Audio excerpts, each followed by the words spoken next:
Mesdames et messieurs, bonjour et bienvenue sur notre chaîne YouTube. L'information en Afrique et dans le monde en continu.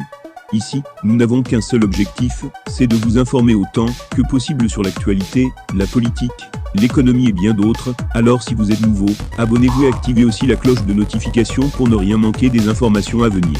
Cela étant fait, on commence. De terribles manifestations éclatent du côté du Burkina Faso dans le cadre de se plaindre du comportement des hommes armés. Les populations de Yako dans le Passeré dans le nord du Burkina Faso, très remontées contre la gendarmerie accusée de faire dans le racket, en appellent à son départ de leur ville. Tout serait parti de l'interpellation du président de l'association des commerçants de Yako, chose qui n'a pas du tout été du goût des membres de sa corporation, qui s'en sont pris au poste de contrôle des Pandores qu'ils ont saccagé. En attendant que toute la lumière soit faite sur cette brûlante affaire à Yako, l'on se doit, tout de suite, de condamner sans réserve le recours à la violence utilisée par les commerçants pour se rendre justice. Leur comportement est d'autant plus à déplorer qu'il a été dirigé contre l'un des symboles de l'autorité de l'État. C'est donc, il faut le dire sans langue de bois, une défiance de l'autorité de l'État, et cela est particulièrement inacceptable compte tenu de la situation sécuritaire du pays, où l'on appelle au renforcement de la cohésion autour des forces de défense et de sécurité, FDS, et à la collaboration des populations avec elles, dans la lutte contre l'ennemi commun. Cela dit, il faut analyser froidement cette brusque montée d'adrénaline au sein des populations de Yako.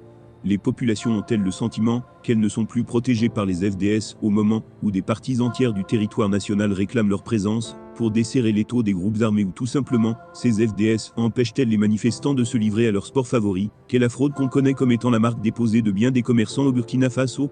Il est impératif de faire retomber très rapidement la tension. La première hypothèse peut se défendre dans la mesure où le casus belli entre les deux parties semble être les rackets.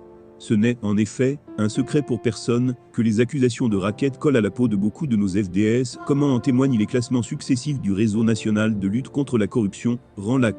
Et dans le cas d'espèce, la colère des populations peut se comprendre face à ces FDS, qui doivent imposer la force de la loi, mais qui, très souvent, préfèrent les règlements en dehors de la loi. Mais cela ne devrait pas pour autant dédouaner les commerçants qui, dans leur grande majorité, sont les partenaires de la corruption. Refusant souvent de payer les taxes, ils sont les premiers à rechercher des raccourcis coupables avec les FDS.